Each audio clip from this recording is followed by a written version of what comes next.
بسم اللہ الرحمن الرحیم ومن يتوکل علی اللہ فهو حسبہ۔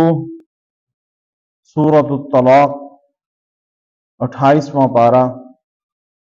اللہ تبارک و تعالی ارشاد فرما رہے ہیں، جو شخص یتوکل علی اللہ، اللہ پر بھروسہ کرتا ہے، فهو حسبہ، اس کے لیے اللہ کافی ہے۔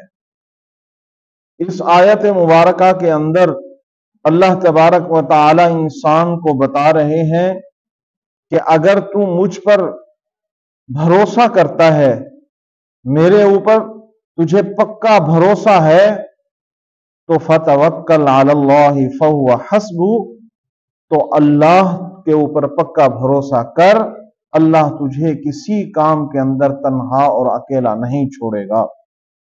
یعنی انسان کے جو بھی معاملات ہوں، چھوٹے یا بڑے، جس طرح کے معاملات بھی ہوں، اسے اپنے رب پر توکل کرنا چاہیے، اپنے رب پر دل سے پکا اور سچا بھروسہ کرنا چاہیے کہ میرا معاملات اگر بگڑ گیا ہے، میرا کوئی کام اگر خراب ہو گیا ہے، تو ان معاملات بگڑے ہوئے کو صحیح کرنے والی ذات اللہ کی ہے، میرے خراب کیے ہوئے کام کو درست کرنے والی ذات اللہ کی ہے۔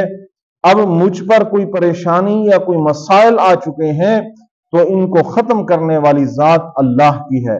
فتوکل علی اللہ، اللہ پر سچا اور پکا بھروسہ کر، چاہے وہ دنیاوی معاملات ہوں، چاہے وہ دینی معاملات ہوں۔ اپنے آپ کو تنہا نہ سمجھنا، یہ سوچ رکھ کہ میرے ساتھ میرا اللہ ہے، میرے ساتھ میرا رب ہے، وہ مجھے کسی حال کے اندر تنہا نہیں چھوڑے گا، وہ مجھے کسی صورت میں تنہا نہیں چھوڑے گا۔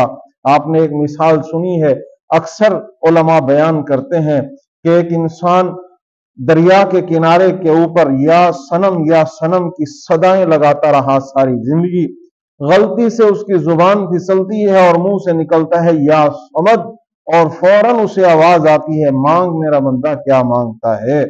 تو اسی لیے اللہ اپنے بندے کو کبھی تنہا نہیں چھوڑتا۔ ہمیں اپنے اللہ پر سچا اور پکا بھروسہ کرنا چاہیے، جس طرح اس آیت کے اندر بتایا گیا، جو شخص اللہ پر پکا اور سچا بھروسہ کرتا ہے، فَهُوَ حَسْبُهُ، اس کے لیے اللہ کافی ہوا کرتے ہیں۔